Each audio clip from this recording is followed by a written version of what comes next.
बिस्मिल्लाहिर्रहमानिर्रहीम। अस्सलामुअलैकुम। आज आप लोगों के साथ शेयर करूंगी केरी की चटनी की रेसिपी कि किस तरह हम इसको एक बार बना के तो पूरे साल के लिए महफूज भी कर सकते हैं। माशाल्लाह से ये बनाना बहुत ही इजी है। चलें फिर हम इस रेसिपी को स्टार्ट करते हैं। इस रेसिपी के लिए मुझे चाहिए 1 किलो केरी, जिसको पहले मैंने अच्छी तरह से वॉश कर लिया था। अब इसका छिलका जो है ये रिमूव कर दूंगी।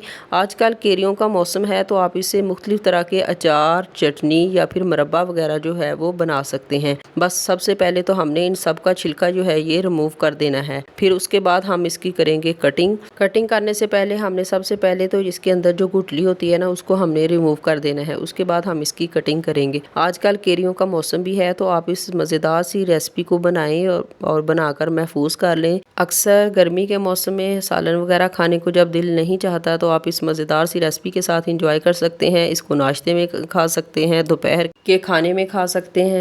एक बार इसको बनाएं और आपको बार बार सालन बनाने की भी ज़रूरत नहीं है। माशाल्लाह से ये मैं आज आप लोगों के साथ वो मेथड शेयर करूंगी कि जिससे आप एक मरतबा इसको बना के तो आप तकरीबन महीनों तक इसको महफूज रख सकते हैं। ये बिल्कुल भी ख़राब नहीं होंगी।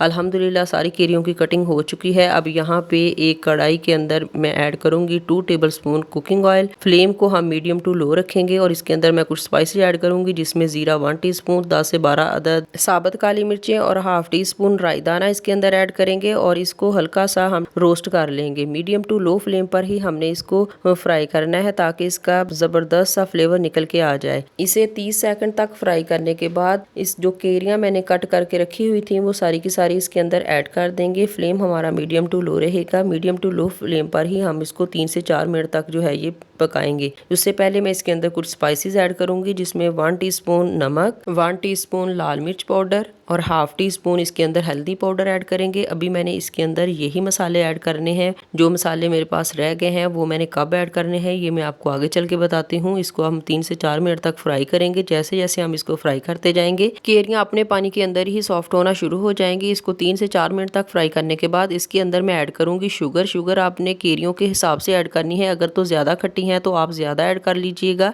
लेकिन मेरे पास जो केरियां हैं वो बहुत ज्यादा खट्टी नहीं है, इसलिए मैं इसके अंदर ऐड करूंगी 1.5 कप शुगर ऐड करेंगे। तो ये परफेक्ट मेजरमेंट होगी इसके लिए। शुगर ऐड करने के बाद जब हम इसको तकरीबन 1 से 2 मिनट के लिए पकाएंगे ना तो ये शुगर जो है ये मेल्ट होना शुरू हो जाएगी। फ्लेम हमारा मीडियम टू लो रहेगा। मीडियम टू लो फ्लेम पर ही हम इसको कवर करेंगे और कवर करके तकरीबन 10 मिनट के लिए मैं रख दूंगी।